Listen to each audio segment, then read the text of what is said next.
Many thanks for choosing us. Traffic on the Tema motorway roundabout is expected to ease in a few months as government cuts short for the construction of a flyover the interchange.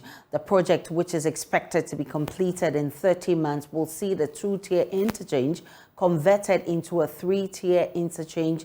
According to Vice President Dr. Mahmoud Bawumia, the government is responsible for unprecedented infrastructure in the country. There's more in the following report. In June 2020, Phase 1 of the Tema Roundabout project was completed and opened to traffic. COVID-19 disrupted the planned continuation of the project. Phase 2 involves the construction of a flyover over the interchange. Vice President Dr. Mahmoud Bawumia says the project adds to the numerous projects being undertaken by the government. The government and people of Ghana are grateful, very grateful, to the government and people of Japan through JICA, who have provided grant funding for the entire works. I am excited that this will bring to over 12 the number of interchanges that the government of Nana Addo Dankwa Akufo-Addo has either completed or is working on. These interchanges that our government has either completed or is working on is the Tema interchange, Tema motorway interchange phase 1, which is completed. Obechebi-Lamte interchange phase 1, completed. Pokwasi interchange, the first 4-tier interchange, completed. Tamale interchange, completed. Obechebi-Lamte interchange, phase 2, ongoing. PTC interchange in Takoradi, ongoing. Ajiringano interchange, ongoing. Pone interchange, ongoing. Savannah interchange, ongoing. Dawenya interchange, ongoing. Pram interchange, ongoing. The new addition to the project is expected to ease the flow of traffic from the Tema Harbour to Ashaman and Akosombo. Kwesi Amwakwata is Minister of Roads. The scope of work for Phase 1 included the following. 1. Construction of a 2.1 kilometer 3-lane dual carriageway with a 90-meter underpass on the national route N1, beginning from the toll station on the Accra-Tema motorway and ending around the Allied oil filling station on the Aflao Road. 2. Improvement of approximately 1.9 kilometers 2-lane dual carriageway between the harbour and Akosombo roads. The project is expected to cost $33 million and funded by the Japanese government through JICA. Japan's ambassador to Ghana, Hisanobu Mochizuki, says Japan is willing to extend more help to Ghana as the country strives to grow. I would like to say bilateral cooperation between Japan and Ghana has witnessed the actualization of various key technical support and infrastructure development over the years. As Ghana continues to develop, there will be the need for more technical support and development projects which are necessary for Ghana to fully exploit its full potential. In this regard, Your Excellency, the government of Japan is resolved to continue providing necessary support for Ghana to achieve its development targets. I would like to conclude my speech by expressing my sincere wish this project will further strengthen already existing cordial and warm relationship between Japan and Ghana. The interchange will become a 3-tier interchange after the new flyover is built. It is expected that the project will be completed within 30 months. For JoyNews, Michael Ashale. Residents of Agbeve community in South Tongue district say recent dredging activities on the Volta River is leading to pollution of a part of the river being treated for water. The residents who fear the company is rather prospecting for minerals instead of dredging say the community may sink if the activities of the company, which started a week ago, continues. Residents who spoke with JoyNews in the Agbeve community noted that the illegal activities of the foreign vessel seen working is causing a lot of harm to them. Hence the urgent need for government to suspend their activities until they are formally informed and know what exactly the company is all about. They noted that their only source of water, which is the river Volta, has been polluted by their activities, and the water treatment plant built by the community has also been affected, making the community members unable to have good drinking water. Some of them have been speaking with JoyNews. That's what I'm saying. I know when you are coming with a project into a community, you must look at the advantage and the disadvantage, the benefit of the business that you want to establish. Will the community also enjoy part of it? And it's like we never heard anything about this machine coming or that ship coming here to dredge. All of a sudden, we saw them creating a pan over there. But the reason of creating that pan over there, we don't understand it. They came and then they started working. No provision for the community. We have so many community dotted along this river. About 75 communities, enjoying this river, which is the only source of water for us. How? Look at it. We are not pigs, excuse me to say. We are not mudfish. Look at it. How can my wife go and fetch that water and cook for me? Prepare soup, banku, whatever it is. This muddy water. It is not right. We've been joined by Seth Agbehe, South Tongue DCE, with more on this. I'm grateful for your time this afternoon, Ms. Agbe. Are you aware of the problem your constituents are complaining about? Hello, Ms. Agbe? Yes. Yes, I'm aware. And what is being done to stop the pollution? Anyway, yesterday I met with the opinion leaders from the community. I came to my office and invited them, and they were in the office with the Afadada of the Agava traditional area. So, currently what we are trying to do is to supply them water, and then ask them to data for fishermen and then the women who are in fishing business. Yesterday, that was the conclusion we had. Now, your people are complaining, and they actually are suspecting the company doing the dredging of actually prospecting for minerals and not dredging. What was the agreement you had with the company? Actually, currently where they are doing the work, they are not dredging.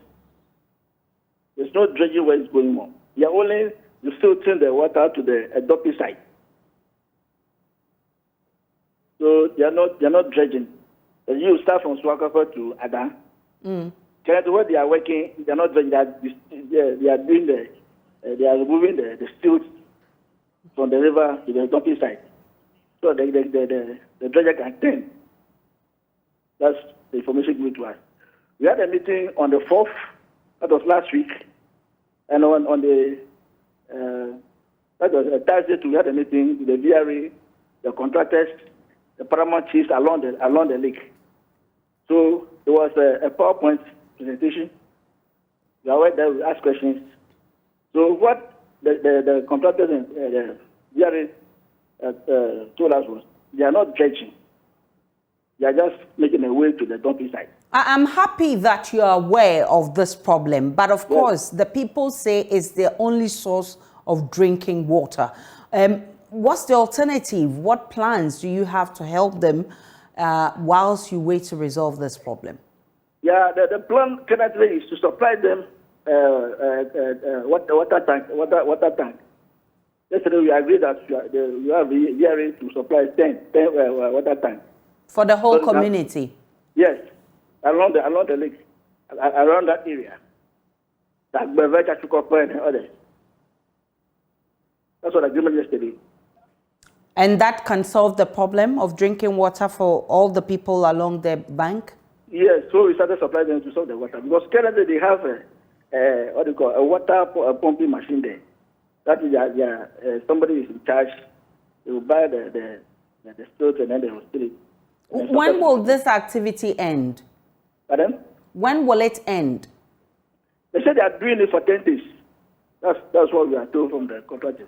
I'm grateful for your time, said Agbi South Tong DCE, and he's been explaining that the problem is being dealt with. Now, any attempt to forcibly stop nomadic herders from entering the Ashanti regional town of Ejura during the upcoming dry season will have disastrous effects on farmers. That's according to leaders of the Fulani community, who say plans by the security authority to stop the movement of the cattle that are approaching the limits of Ejura will cause them to disperse, inflicting more damage. This comes after the Ejura Traditional Council declared a ban on the activities of nomadic herdsmen in protection of farms amid security concerns. Nanaya Ojima has more in the following report. The Ejura Traditional Council has taken a decision to flush out nomadic herdsmen and their cattle in communities within the area. The chief of Ejura, Berima Osaichide II, recently destood his sub-chief for his alleged role in aiding herdsmen to perpetrate crime at Memenaso No. 1 and 2. This was after farmers and inhabitants accused the herdsmen of being behind recent robbery attacks, including the killing of a police constable and destruction of farms in recent times. Abuafonhene of Ejura Traditional Council, Nanaya Wapia, affirms the council's decision to evict the herdsmen from the communities. So the Fulani community in Ejura as a whole, we don't have a problem with them. We have never had a problem with them. The issue has to do with those who come in. Normally, they are not even from Ghana here. But you know, as Ghanaians, as welcoming as we are, when they come in, we think that they come to feed their cattle and go away. But they come along with this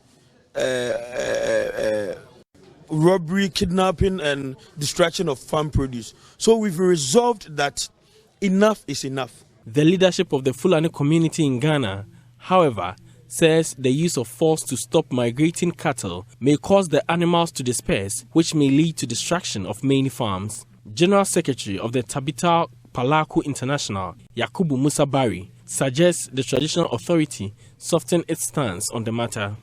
The timing of his invoking was very, very close. The animals have already moved. They are even close to enter.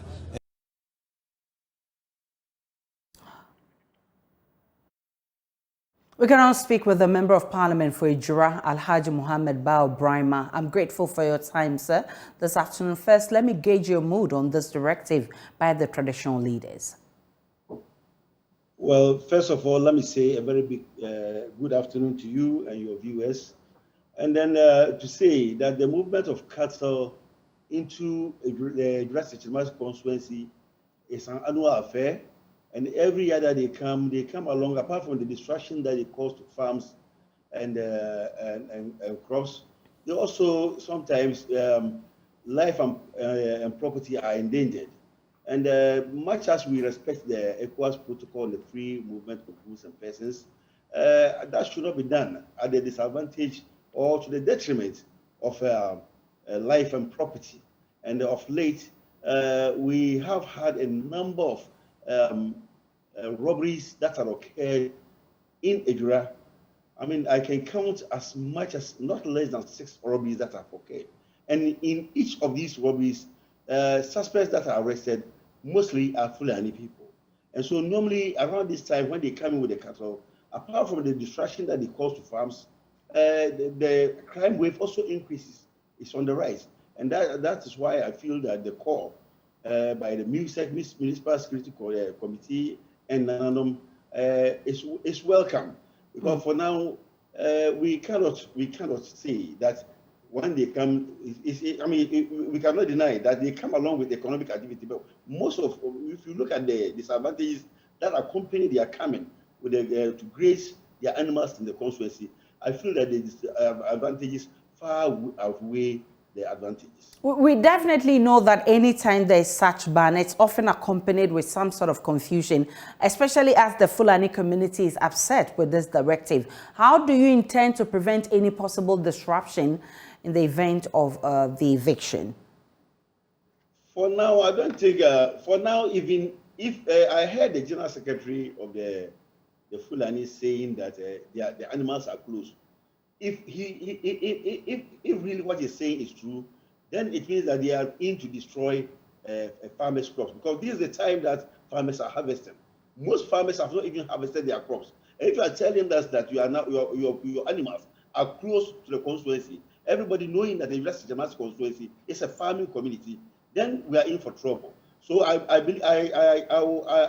attended their meeting. I impressed upon them to come out with a roadmap about how they can ensure that if they bring in their cattle, there will not be distraction to farm produce, and also to ensure that at least the crime wave, because the owners of the cattle, the owners of the cattle themselves don't follow the cattle.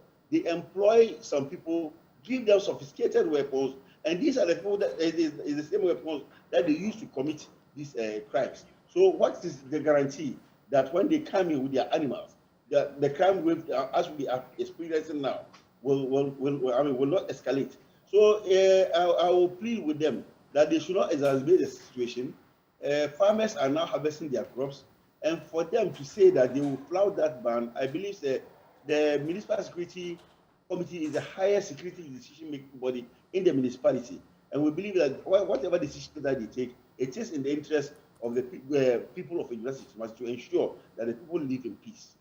I'm grateful for your time this afternoon. Alhaji Ibrahim is MP for Ejura, Secretary Dumase. Now, school children at the Adrigano Adma Primary School are scared of going to school. This is because their school building is not safe.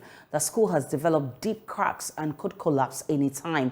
I visited the school and report that the children are pleading with the government to attend to their needs with urgency.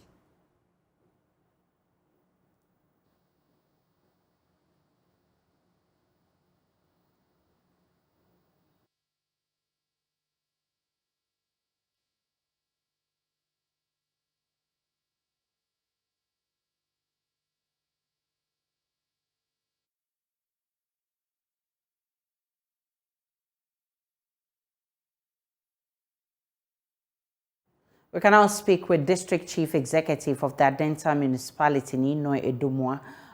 Thanks so much for your time, sir. Has this come to your notice?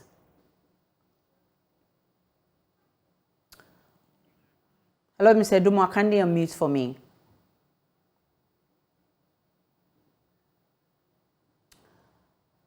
Hello, Mr. Odumwa, can you unmute for me? You're on the Midday News. Has this come to your notice that the Adrigano Adma Primary School is with deep cracks in their classroom blocks?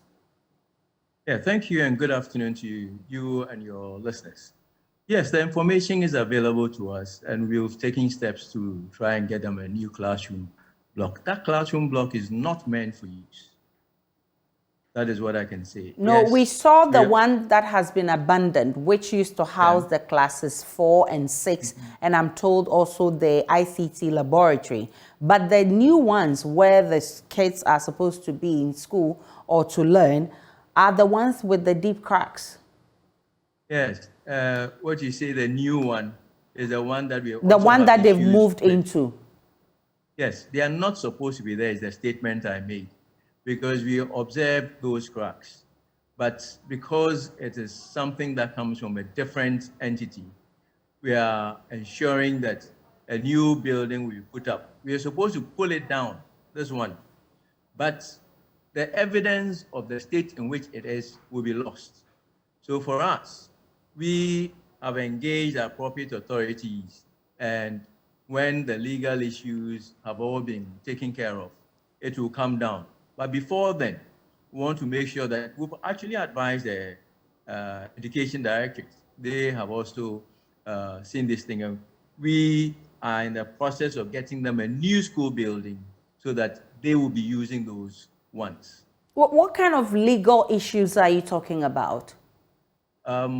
This is a property that came into being because of the GET fund, and because it's funded by somebody else and not the assembly. Pulling it down requires their involvement as well, and that is where we are. Because if we pull this thing down because it's just posing a danger, then the evidence that we have adduced, even though pictures have been taken, it won't give us the same picture. And it's taking you more than a year to do that, even though it poses danger to the children? Say again? And it's taking you more than a year to get the attention of those who matter to pull it down so that you can put up a new one for the kids to learn in? Yeah, so we've been working at both ends of the candle. So the new building, we've made the necessary arrangements, gone through the processes, and there's a contractor who is available and will be on site pretty soon to start a building for us. But on this compound, we saw another building which has been abandoned. It's a new building, but uncompleted, and which the residents around say that it's actually breeding snakes that also threat the children in the school. Why has that building been abandoned? You can see that that building is not roofed, so it hasn't been completed, and it is not new. It was started long ago, and we did not, when we came together with the other one that you're talking about that has a slab on it, had been constructed. Unfortunately, these structures, it took us a long time to even find the documents on them. But the major thing is the fact that if you look at the foundations of those particular properties, yes, they are not in the state in which they can be continued. Unfortunately, yes, that is where we could take up responsibility. We should be weeding around this regularly. But unfortunately, the last time we weeded around it, it's been a bit of time. But yes, we are aware that that building too requires some amount of activity. It's also something that is being funded by another agency other than us. So how long will the children continue to endure this? Indeed, what we advised the education directorate to do was not to admit more children into the place and that for this building not to be used. You have brought it to our attention that it's being used. So we'll look at that. It is not supposed to be used. But there's no other classroom for the kids to study in. But if we have one classroom, then we only put the children in that classroom rather than expand because there's a building that is unhealthy for the children. So for instance, and we'll work on it. Yes. Like putting class 2, 3, 4 in one classroom? Is that what you want the situation should have been? That isn't what I said. What I said was that if we can only admit 30 students into, or 30 pupils into the class for now, that is what we should do rather than get 90 people and pretend as if the building is safe for them to use. Okay, so can you give us timelines as to when this problem will be fixed? I believe within the next month or so, the contractor will start processes to put blocks and concrete onto the ground, and we will have a building. I'm grateful for your time. Nino Edumwa is MCE of the Adentan Municipality. This is a story we'll follow up and bring you all the updates. Now to Parliament. Minority in Parliament has described as unfair attacks launched on them after yesterday's approval of the budget statement and economic policy. A section of the public took on the NDC minority for siding with government to pass what they have described as an austere budget. This has caught the anger of the minority members in Parliament, with Minority Leader Haruna Idrisu appealing to members of the public to have faith in them. Parliamentary Affairs correspondent Kweku Asante joins us with details. Kweku, so explain to us the process the entire budget will go through to be approved and which has resulted in this backlash. So, Aisha, now that the specific policy underpinnings of the budget have been approved, the various committees of Parliament will go into the estimates that have been made to the various departments, municipalities, government agencies, among other things. They will look at them before they will bring it back to Parliament for a vote. What is also going to happen is that there are a number of taxes that government has introduced in the 2023 budget, the VAT increase, the e-levy. These will come floor of Parliament as bills, which would then be debated by both members on both aisles, and then a vote to be taken. So what has happened is the policy underpinnings of the 2023 budget, that is the broad strokes, the ideas behind all these that have now been approved by Parliament. But now the committees are going to go to work. They are going to go into the specifics of the allocations that have been made. For instance, 80 million Ghana cedis have been made to the National Cathedral. The committees of Parliament are going to look at that. They are going to decide whether they are going to vote on it or not. And the vote will be taken in the committee. A vote will be taken in the committee. A vote will later be taken on the floor of the House. And the bills that will come in the form of the taxes will all be debated before a final vote will be taken and the appropriation passed before MPs go on break. Now, the minority have detailed all the things they will be rejecting in the budget. What are those? So they are first looking at the VAT. We know that government wants a VAT rate increase of 2.5%. The minority said they will not support that. We also know that government wants to review the e-levy, that tax handle, from 1.5% to 1%, and then remove the daily threshold of 100 cedis. You know that currently, if you transfer 100 cedis or less, the tax does not apply. The government wants to reduce this and then just make the tax handle 1%, which would mean that any amount that you transfer by electronic means will come at a fee of 1% in terms of the tax. The minority said this will not help because the 100 cedis, as government explained then, was to cushion the poor against this tax measure. And so if you reduce this or if you remove this, then the poor will feel the pinch the more. So they are not going to support that. They are also not going to support the 80 million Ghana cedis that has been allocated for the National Cathedral. They are insistent that they are not against Christians coming together to build an edifice to honor God, but they do not want government to use scarce public resources to fund such projects within this period. So they are going to reject that as well.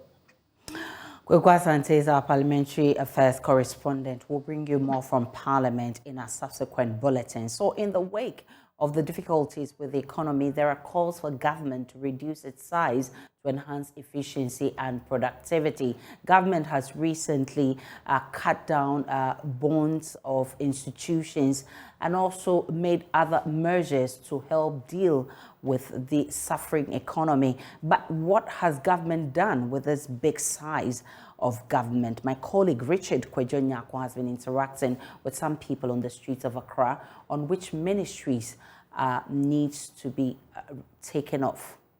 Today we are currently on the street and we are asking the question, if you were the president, which ministries should go, which of them should merge? We have been talking to the people on the street, the ordinary people, and they have been telling us that indeed there are some ministries that ought to be merged, others are simply not good to be stand-alone ministries.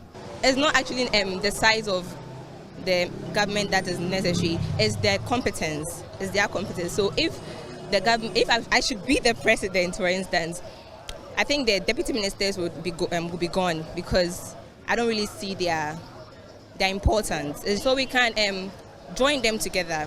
The agric and fishery ministry, they could just be just one, because agric and fisheries are just the same thing. So you can just combine them together, just have just one ministry. That's maybe agric ministry, yes, and then the road and highway, the transport and highway too. We can just add them, infuse them together, and then work hand in hand. That'll be okay. If a whole China has 22 ministers or a ministry to govern the size of this, how? I mean, Ghana, it is just too much. I mean, so like works and housing, okay, like the employment. This music can put together. The Greek ministry. I think the minister himself is not performing. Yes, for that one they have to change. And I think that most of the ministers also, they're of age. It is the ministry directors that work. They do the administration works. You understand? So if the ministry directors are there, I mean, those secretaries and those things are not necessary. I think they can put all of them together under one umbrella. Railways, transport, aviation has to be one. Then defense ministry and then interior ministry also have to be one. Secretariat doesn't bring anything.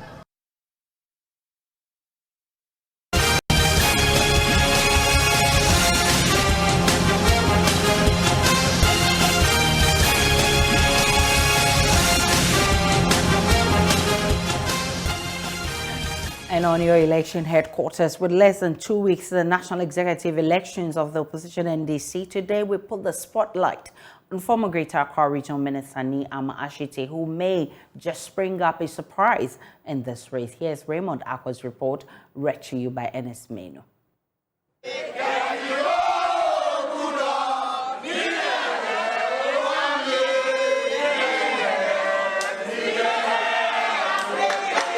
The former employment minister is a true party person. I have served in various capacities within the rank and file of the party. I've been a branch chairman, Klotekoli, Silent Cafe branch in Klotekoli. I've been constituency chairman. Yes. I've been mayor. I've been a member of parliament. I've been a minister. I've been a cabinet minister. As a cadre, he lost a lot of political currency after losing the Klotekole seat and the bitter legal battle that ensued to the daughter of his former boss and mentor, President Rawlings. But he bounced back. Sure, you know that the party has a problem at leadership. When it comes to national elections and organization. Exploiting the differences between current chairman of the party and his general secretary by asking the delegates to vote him to help him restore confidence in the NDC's leadership. Recently, I'm sure you heard what Asidu Ketia said when he was talking about Ampofu, that tells you there was a problem. These are two big men at the top, throwing mud at each other and so on. But will he be the national chairman to lead the NDC to victory after 2 successive losses? Time will tell. On JoyNews today, we'll take a break. When we return, we'll bring you the very latest coming from the world of business.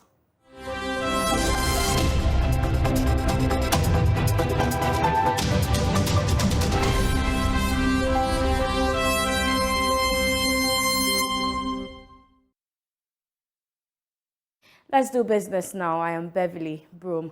Now, the Soya Value Chain Association of Ghana is calling on government to appoint new leaders for the Ghana Commodities Exchange, Buffer Stock Company, and the incoming Commodities Export Control Authority.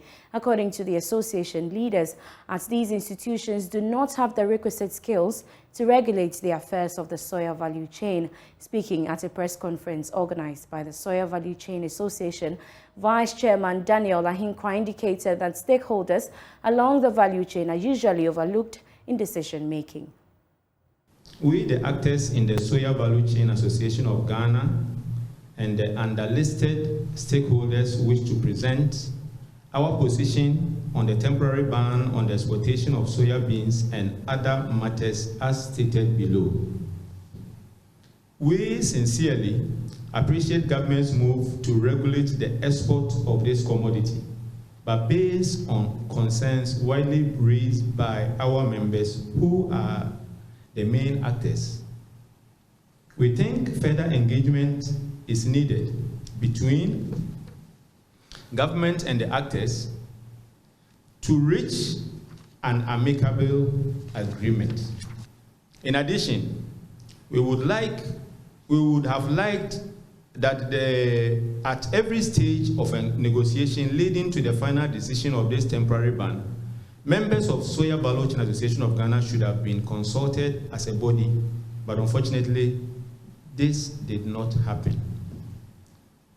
Now, we wish to state our humble position as follows. 1, government should increase effort to develop a national strategy to make soya bean a cash crop. So, number 2, replicate and expand the SAPIC project to increase soya production in Ghana. 3, revise the leadership of public institutions like Ghana Commodity Exchange, the Buffer Stock Company, and the incoming Commodities Export Control Authority to give value chain actors control to lead these commodities for effective operations on the ground.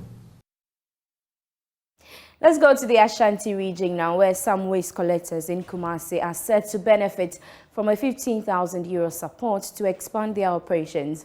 According to collectors, other collectors will be employed by the selected waste collectors to better their living standards. The support is to give priority to an integrated management system of solid urban waste to boost the circular economy in Kumasi. There's more in the following report.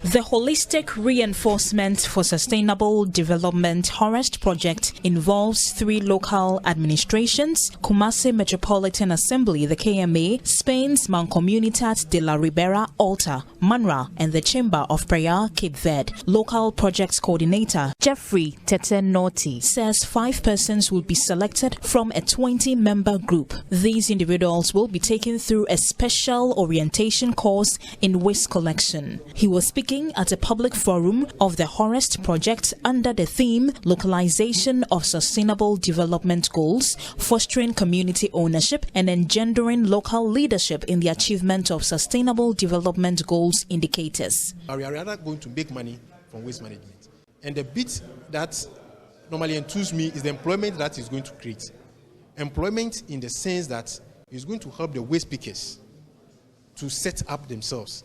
That is going to provide them with €3,000 each out of the 5 that we selected from the 20 who will be trained.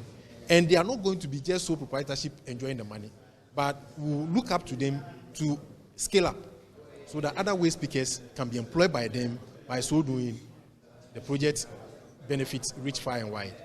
Chief Executive of the Kumasi Metropolitan Assembly, Samuel Pine, urged support for the project to boost the circular economy of the metropolis, and he is hopeful Kumasi would reclaim its past glory owing to the steady progress the Assembly is making towards the project's implementation.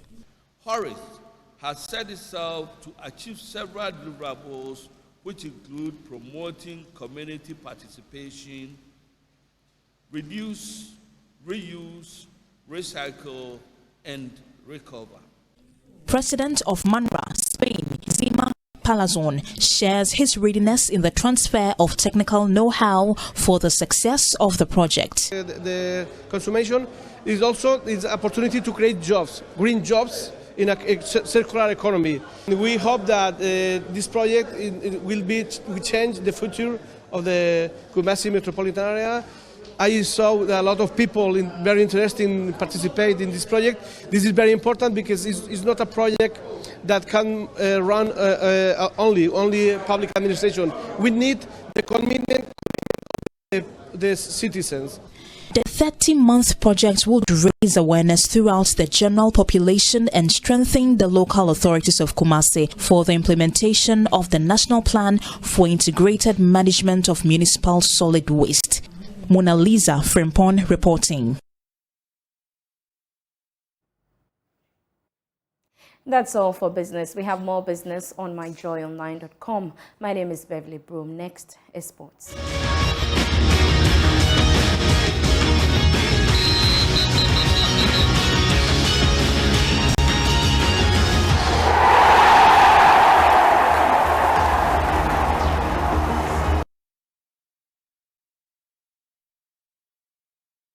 Well, I bring you the latest in the world of sports. My name is Abigail Sana Sosu. Former Director of Communications of the Ghana Football Association, Ibrahim Sanidara, says he disagrees with the notion that the Black Stars were a total disaster at the 2022 FIFA World Cup. Ghana exited the tournament from the group stage after losing 2-0 to Uruguay. Dara said that despite elimination, the campaign was not a disaster. I think that we've seen the future of Ghana football unfold in a way that a lot of people least expected, and that a squad that has been assembled just in 2 months' time wouldn't be expected to, fly out of the blocks the way you would expect a squad, for instance, against Uruguay that has been together for more than 14 years. It will be an unfair analogy to come to the conclusion that it's a disaster. I think that Coach Otto has bequeathed Ghana a future squad, possibly that can conquer the continent and also be well-titled challengers for the next 10 to 12 years. Because if you consider the fact that most of the players in the squad are in their early 20s, we can get the better part of 10 to 12 years from them. That is 3 World Cups from them. And if this experience they've had is anything to go by the next time they play at the World Cup, in between which they would have played 2 African Cup of Nations tournaments, and in between which a lot of the players would move to bigger teams where they would have bigger experiences, it will have a trickle-down effect on the Black Stars that would make us the future title contenders. So if you rely on the data that you've just been churning out, you'd be doing a grave injustice to the realities on the ground in football. If you rely on such raw data without the background, without the history, without the connections that would make a good team, it would be an injustice. Okay. Elsewhere, Belgium playmaker Eden Hazard has retired from international football at the age of 31.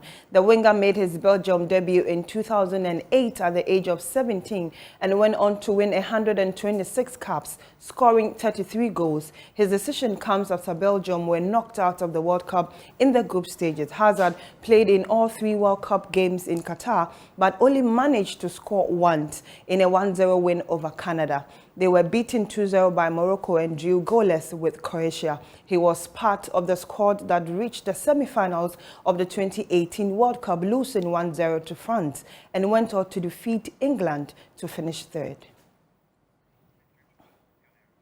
Well, that'll be all for sports. My name is Abigail Sanasusu. Good afternoon. Welcome to Showbiz here on JoyNews today. Now, more global legends are spotting the talent in Guinean rap star Black Sherif. American musician Akon is the latest to join the tall list of celebrities finding life in the soldier hitmaker's craft. The business mogul said he was sold from the first time he was put on Blacko's sound by his Malian friend. He spoke to BBC Radio Extra 1. Now, there was an outpour of massive love for Africa's youngest musician, Kayla Nana Kwache, popularly known as Photocopy, when he visited the Volta region to perform for the first time. The 9-year-old was the headline artist for the second edition of the CS Brains Talent Expo 2022. The event, which took place at the Wazer Hotel Hall in the Volta region, saw over 2,000 children grace the occasion to have fun with a child star. The organizers say they are shocked Photocopy was able to pull the big crowd.